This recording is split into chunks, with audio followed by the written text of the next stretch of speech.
우리 차례 때 함께 나눌 말씀은 데살로니가전서 3장 7절부터 10절의 말씀입니다. 데살로니가전서 3장 7절부터 10절, 우리 4절을 우리 합독하도록 하겠습니다. 이러므로 형제들아, 우리가 모든 궁핍과 환난 가운데서 너희 믿음으로 말미암아 너희에게 위로를 받았노라. 그러므로 너희가 주 안에 굳게 선즉 우리가 이제는 살리라. 우리가 우리 하나님 앞에서 너희로 말미암아 모든 기쁨으로 기뻐하니 너희를 위하여 능히 어떠한 감사로 하나님께 보답할까. 주야로 심히 간구함은 너희 얼굴을 보고 너희 믿음이 부족한 것을 보충하게 하려 함이라. 아멘. 오늘 데살로니가전서 3장을 통해서 나눌 말씀의 제목은 세상을 살리는 관계입니다. 관계라는 것은 사람에게 있어서 굉장히 중요한 거죠. 우리는 끊임없이 관계를 맺으며 살고 있기 때문입니다. 데살로니가전서 3장은 2장에 이어서 성도와 주의 종의 깊은 관계, 그리고 성도 간의 관계에 대해서 말을 하고 있죠. 즉 하나님의 사랑 안에서 주의 종은 성도를 사모하고 간절한 마음을 가지고 그 중심을 가지고 성도를 대하기를 원하고요. 성도 또한 같은 마음과 중심을 가지고 서로 교제하는 관계를 말하고 있습니다. 오늘 6절에 보니까 이제 오늘 데살로니가전서 3장을 보면은 서론에 보면은 이제 바울이 이 데살로니가 교회의 소식을 너무 듣고 싶은 거예요. 그래서 못 참아서 누굴 보냈냐? 디모데를 보낸 겁니다. 그 소문을 들으니까 너무 좋거든요. 그때 실제로 디모데가 갔다 온 후에 보고를 들어보니까 그 소문대로 정말 잘 인도받고 있는 것을 보면서 너무나 기뻤던 것입니다. 저 6절에 보니까 뭐라고 합니까? 너희가 항상 우리를 잘 생각하며 우리가 너희를 간절히 보고자 한것 같이 너희도 우리를 간절히 보고자 한다 하니, 어떤 한쪽의 일방적인 그런 관계가 아니라 서로 교제하고 서로 사랑하는 관계가 바로 주의 종과 성도의 관계라는 거죠. 그래서 가장 중요한 건, 이러한 관계를 위해서 가장 중요한 건 무엇보다 하나님과의 관계일 것입니다. 이제 결혼 예배를 드릴 때도 주례를 목사님들이 보시면은 거의 동일하게 들어가는 것이 있습니다. 무엇이냐? 남과 여가 서로 정말로 사랑하려면은 하나님과의 1대1 관계가 먼저 회복되어져야 된다. 그래야만 이 부부가 서로 행복할 수 있다. 그것을 말하죠. 저희가 이 개척 예배를, 설립 예배를 앞두고 노회 임원 목사님들이 오셨을 때, 그때 노회장님이 한 주 전에 오셔서 이제 신방 예배를 해주셨죠. 그때 말씀을 주셨던 것도 그렇게 말씀하시는 거예요. 결국은 하나님과 그리고 목사님과 사모님과의 관계가 좋아야 된다. 그러고 목사님과 사모와의 관계가 좋고, 그리고 성도와의 관계가 그때 모든 것이 다 좋아지는 것이다. 그 말씀을 하셨거든요. 그리고 또 성도 간에도 서로 성도 한 사람 한 사람이 하나님과의 관계가 회복되어지고 정말 하나님의 그 은혜와 사랑으로 충만할 때 성도 간에도 서로 사랑하고 잘 인도받을 수 있는 것이죠. 그러면 특별히 목회자와 성도는 어떤 관계인지 더욱더 이 데살로니가전서 3장을 통해서 깊이 보기를 원합니다. 첫 번째로 7절에 보니까 목회자와 성도는 서로 위로를 주고받는 관계입니다. 7절에 보니까 우리가 모든 궁핍과 환난 가운데서라고 했죠. 여기서 우리가는 이제 전도자들, 바울과 주의 종들을 말을 하고 있는 것입니다.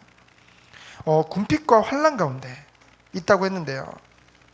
이 사도들도, 이 주의 종들도 인간이잖아요. 그러니까 얼마나 고되겠습니까? 이 전도를 하는 곳마다 너무나 힘들고 너무나 핍박이 있고 그런 것도 떠나서 여러 가지 힘든 부분들이 너무나도 많았는데요. 때로는 절망하고 사람이기 때문에 힘이 빠지는 경우도 있을 수도 있죠. 뭐 낙심이라고 할 수도 있고요. 영적으로 뭔가 소진되는 것도 있고요. 하지만 디모데를 통해 그 소식을 들은 바울은 이런 고백을 합니다. 너희 믿음으로 말미암아 너희에게 위로를 받았다는 거죠. 여러분, 주의 종이 가장 힘나고 감사할 때가 언젠가요? 성도의 믿음이 굳건해질 때. 그렇죠? 정말 성도가 믿음 위에 굳건하게 설 때, 그것을 볼 때 정말로 모든 수고에 있어서 위로를 받는 느낌이 든다니까요. 정말 그렇습니다. 반대로 주의 종이 아무리 열심히 사역했는데 성도들이 똑같아요. 오히려 더 믿음이 갈수록 떨어져요. 그럼 얼마나 힘들겠습니까? 그것을 바울은 말을 했습니다. 그러면서 뭐냐? 두 번째로 성도와 목회자는 살리는 기쁨의 관계입니다. 오늘 8절에 보니까 그러므로 너희가 주 안에서 굳게 선즉 우리가 이제는 살리라라고 했어요. 뭐 죽었다는 거 얘기하는 겁니까? 아니요. 이건 무엇을 말하느냐? 환난과 궁핍과 핍박과 고난 속에서도 정말 죽은 자 같이 되어졌었는데 때로는 힘들 수도 있는데 정말로 그 성도들이 굳게 선 그 모습을 봤을 때 삶의 활력이, 그렇죠? 힘이 난다는 거죠. 그것을 말하고 있는 것입니다. 그러면서 또 무엇을 고백하고 있습니까?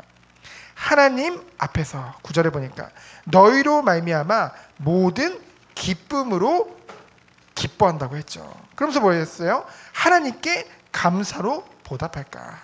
여러분, 어떻게 하나님께 보답할 수 있습니까?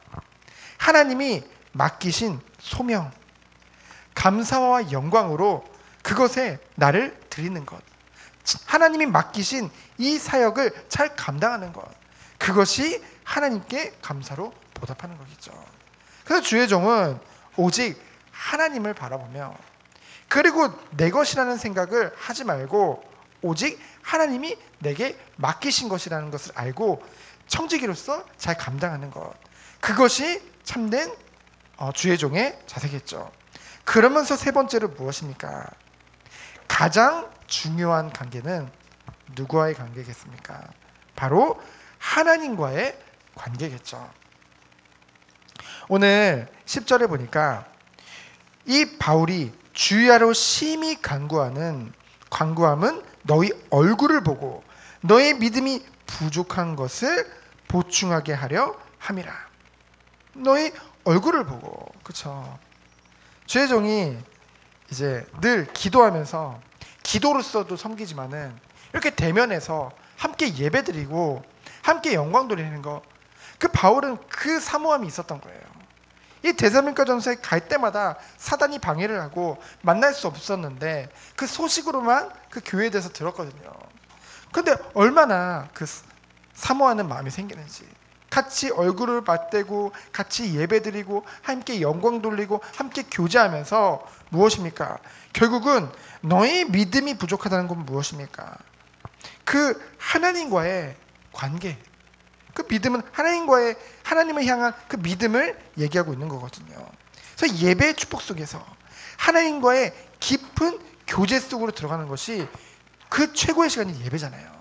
그래서 그 예배를 사모하는 그 중심을 말하고 있는 것입니다. 그래서 결론적으로 무엇입니까? 12절로 13절에 보면은 바울의 중보 기도가 나옵니다. 방금 전에도 언급했듯이 바울은 정말로 그들과 교제하고 싶은 마음이 있었죠. 그러면서 12절에 보니까 무엇입니까? 그 길을 놓고 중보 기도를 늘 했어요. 그러면서 또 12절에 보니까 또 주께서 우리가 너희를 사랑과 같이 너희도 피창 안에 모든 사람에 대한 사랑이 더욱 많아 넘치게 하사. 이것은 무엇을 말하냐면요, 성도 간에 먼저 사랑이 회복되어져야겠죠. 여러분, 성도는 우리 정원교회 성도만을 얘기하는 것이 아닙니다. 모든 믿는 자는 다 성도요 형제요, 자매죠. 하나님 안에서요. 제가 그런 생각을 아까 했어요. 아까 밥 먹으면서도 사모랑 포럼을 했는데 연예인들이 굉장히 많이 자살을 합니다. 그렇죠? 연예인뿐만이 아니라 이 앞에 서는 사람들, 뭐 대중적으로 인지도가 있는 사람들이 많이 자살을 하는데 그들 중에 상당수가 크리스천입니다. 그렇죠? 기독교인들이에요. 그래서 뭐 특별히 한 예로 연예인들 같은 경우에는 굉장히 악플을 많이 당하죠. 근데 저는 예전에 그냥 보면서 아이고 저 믿는 자가 모범이 되지 못하고 저렇게 악플 받을 짓을 했구나. 때로는 또는 아유 저 믿는 자가 우리식으로 말하면 얼마나 복음이 희미하면 저렇게 우울증에 걸리고 저렇게 힘들어할까. 그런 생각을 했었는데요. 지금은 생각이 바뀌었어요. 너무나 가슴이 아프고 뭐냐면은 그렇잖아요. 믿는 자들이 예수님이 마지막 때에 예수님 때문에 미움을 당한다고 했잖아요. 근데 사단이 그 연예인들 보면은요 막 우울증으로 막 시달리고 악플에 막 시달리고 이러면서요 그래도 끊임없이 하나님 앞에 뭔가 매달리고 자신의 연약함을 막 고백을 했거든요. 근데 어떻게 이게 힘이 없는 거예요. 그래서 사단은 그것을 더욱더 틈타서 계속 속이려고 하겠죠. 계속 좌절시키려고 하겠죠. 더욱더 공격을 많이 할 것입니다. 왜요? 그런 연예인들이 인지도가 있는 사람이 자살을 해버리면요 쳐봐라. 그 뉴스에도 나오잖아요. 뭐 성도 누구 그 장례식 나오는데 성도 무슨 집사 막 나오잖아요. 그럼 그거 가지고 또 막 얘기한다니까. 저 믿어봤자 소용없다. 그래서 저는 정말 기도해줘야겠다. 우리 전도자도 그런 얘기를 했잖아요. 연예인 자살 시대가 온다. 그렇죠? 실제로 지금 와 있잖아요. 그러면 이거는 비단 연예인들뿐만이 아니라 우리 성도 간에 서로 간에 정말로 기도해줘야겠다. 그 방패라는 생각을 했어요. 성도 간에 서로 간의 중보 기도는 정말 우리를 이 보호막, 그렇죠? 서로 보호막이 돼줄 수 있는 그런 공동체로 하나님이 부르셨구나. 그래서 우리는 언론에 자꾸 이렇게 휘둘리지 말고 우리는 중심을 가지고 무엇보다 믿음을 가진 자로서 복음을 가진 자로서 성도 간에 서로 기도해주고 믿어주고 정말 중보 기도해줘야 되겠다. 그런 생각을 했습니다. 왜요? 그 모든 것이 결국은 하나님께 영광이 되기 때문에 하나님은 누구보다 그것을 원하시기 때문에 그래서 성도 간의 사랑이 넘칠 때 그때 오늘 12절에 보니까 모든 사람에게 대한 사랑이 더욱 많아 넘치게 하사. 여기서 모든 사람은 누구를 말합니까? 불신자까지도 이 사랑이 전달되게 되어진다는 것이죠. 성도 간에 서로 사랑이 없는데 어찌 불신자를 사랑할 수 있겠습니까? 여러분 성도 간에 사랑하지 않는데 불신자를 사랑한다는 것은 어찌 보면은 모순이죠. 그렇죠? 말이 안 되는 겁니다. 그래서 그것부터 먼저 회복하고 그 다음 불신자까지도 사랑할 수밖에 없는 그 아가페 사랑, 그리스도의 그 은혜 속에 들어가라. 그것을 말씀하고 있는 것입니다. 그러면서 무엇입니까? 13절에 너희 마음을 굳건하게 하시고 우리 주 예수께서 그의 모든 성도와 함께 강림하실 때에 하나님 우리 아버지 앞에서 거룩함에 흠이 없게 하시기를 원하노라. 끝까지 믿음의 반석 위에 선 공동체. 예수님이 재림하시는 그날까지 거룩하고 흠이 없는 의인으로 하나님 부르셨는데요. 우리 삶 또한 그 축복 속에 들어가는 것이죠. 날마다 새롭게 되어지는, 날마다 하나님의 은혜로 충만한 그 은혜 속에 들어가셔서 주님 언제 오실지 모르잖아요. 그렇죠? 언제든지 기대할 수밖에 없는, 어떤 사람은 막 예수님 오신 게 막 불안해요. 그거는 나도 모르게 뭔가 캥기는 게 있는 거잖아요. 우리는 정말 하나님 앞에, 늘 하나님 앞에, 늘 모든 것 앞에 하나님 앞에. 왜요? 하나님은 살아계시니까요. 하나님은 지금도 우리와 함께 하시니까요. 그래서 그 축복 속에 들어가셔서 정말로 우리가 오늘 말씀과 같이 세상을 살리는 깊은 관계, 하나님과의 관계, 그리고 성도와의 관계, 목회자의 관계, 결국은 교회 공동체의 관계, 이것이 먼저 회복되어지고 사랑 안에서 충만케 되어서 그리스도 안에서 서로 사랑하며 그리스도 안에서 세상을 섬기고 살리는 축복이 여러분에게 있기를 예수 그리스도 이름으로 축원드립니다. 시간 기도합니다. 하나님 감사합니다. 그리스도의 은혜를 가지고 참된 섬김과 전도의 사명을 가지고 살리는 축복을 누리는 우리 모든 성도님들, 그리고 우리 교회 공동체의 축복 누리도록 주께서 은혜 내려 주옵소서. 살아계신 예수 그리스도 이름으로 기도합니다. 아멘.